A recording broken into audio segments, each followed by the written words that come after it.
More than 7 million Americans rely on insulin, and over the last 2 decades, prices for the life-saving drug have skyrocketed. With pressure mounting on pharmaceutical companies to address the high cost of diabetes care, drug maker Eli Lilly announced today it's cutting the prices for its most popular insulin products by 70% and capping out-of-pocket costs at $35 a month. We're joined now by Bram Sable-Smith. He's a reporter with Kaiser Health News. It's good to have you here. And Bram, how significant of an announcement is this? I mean, given the way that drug pricing works in this country, a company's list price doesn't necessarily reflect how much insurers will cover and how much folks end up paying out of pocket. That's true, and that's been the criticism of a lot of the approaches to addressing the high cost of insulin in the past. So you'll remember in the Inflation Reduction Act last year, Congress passed a $35 cap for some Medicare patients for insulin. There was talk, there were proposals to pass a similar cap for all insured patients.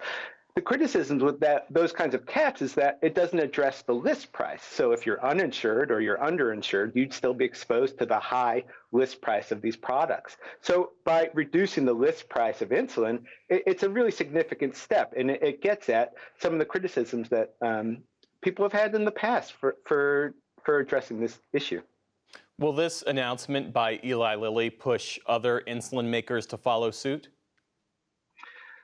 It's certainly possible. I mean, you saw President Biden applaud the announcement. Bernie Sanders has written letters to the CEOs of Sanofi and Novo Nordisk. Those two companies, together with Eli Lilly, account for something like 90% of the insulin that's used in the United States of America. So Bernie Sanders has written letters to their CEOs asking them to follow suit. So there's certainly pressure.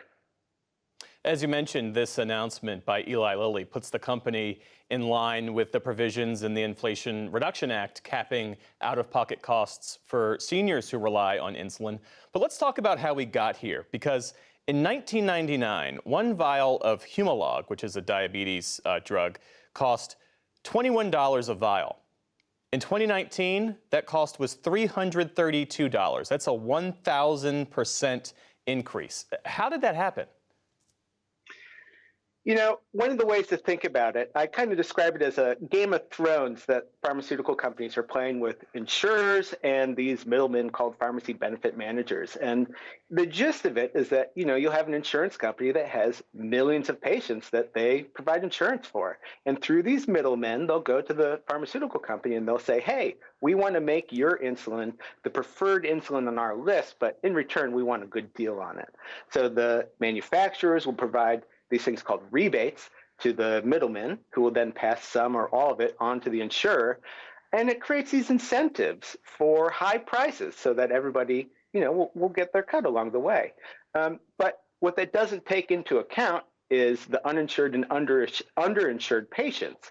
So when you don't have insurance or, you have a high deductible plan, something like that, you could be exposed to these high list prices that really were never meant for patients. How big of a financial burden has this been for folks up until now? I mean, there are millions of Americans who have been rationing their insulin. Yeah, that's right. The study came out last year that something like 17% of Americans who use insulin had rationed it. A lot of that is because of financial constraints. And there are plenty of stories. I mean, I've written some. There's been plenty of other stories that have been written by other reporters, other journalists, about people who've actually died from rationing their insulin because they didn't feel they were able to afford the insulin they needed to survive. So, I mean, it's been a really big issue. So what will you be watching for in the weeks and months to come? Mm-hmm. Well, I'm certainly interested to see if the other insulin manufacturers will also reduce the list prices of their insulin. I'm interested to see if Congress will continue to take action itself. President Biden in the State of the Union this year called for a more universal copay cap. I'd be interested to see if Congress will do something along those lines.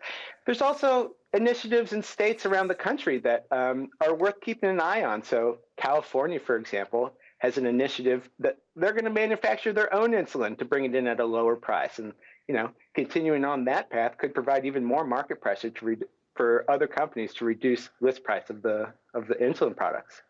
Bram Sable-Smith is a reporter with Kaiser Health News. Thanks so much for your time and for your insights. Thanks for having me.